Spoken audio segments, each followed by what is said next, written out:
வணக்கம். இந்த வீடியோவில் என்ன பார்க்க போகிறோன்னு பார்த்தீங்கன்னாக்கா 10 நிமிஷத்தில் எப்படி வசியம் பண்ணுறது. இது வார்த்தைக்காக சொல்கிறது இல்லைங்க, வெறும் 10 நிமிஷம். சரிங்களா? 10 நிமிஷத்தில் ஒருத்தவங்களை வசியம் படுத்த முடியும்.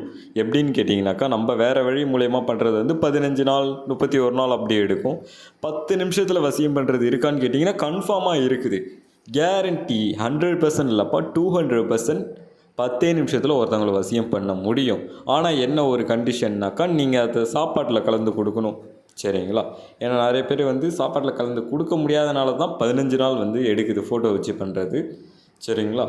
உங்களால் சாப்பாட்டில் கலந்து கொடுக்க முடியும், நான் கொடுக்குற மருந்து அப்படின்னால 10 நிமிஷத்தில் வந்து வசியம் ஆகிடுவாங்க, குழந்தைத்தனமாக ஆகிடுவாங்க. நீங்கள் என்ன சொல்கிறீங்களோ அதை கேட்பாங்க. இது 100% வந்து நடக்கும். சரிங்களா? ஆனால் என்னன்னாக்கா 10 நிமிஷத்தில் வேலை செய்யுதுன்னா அவ்வளோ பிரமாதமாக வந்து நீங்கள் பயன்படுத்தலாம். எல்லாத்துக்குமே பயன்படுத்தலாம். நீங்கள் நினச்ச காரியத்துக்கு யாரை வேணால் வசியப்படுத்தி நீங்கள் எதை வேணால் சாதிச்சுக்கலாம். ரேட்டு தான் கொஞ்சம் அதிகமாக இருக்கும். கால் பண்ணுங்கள்.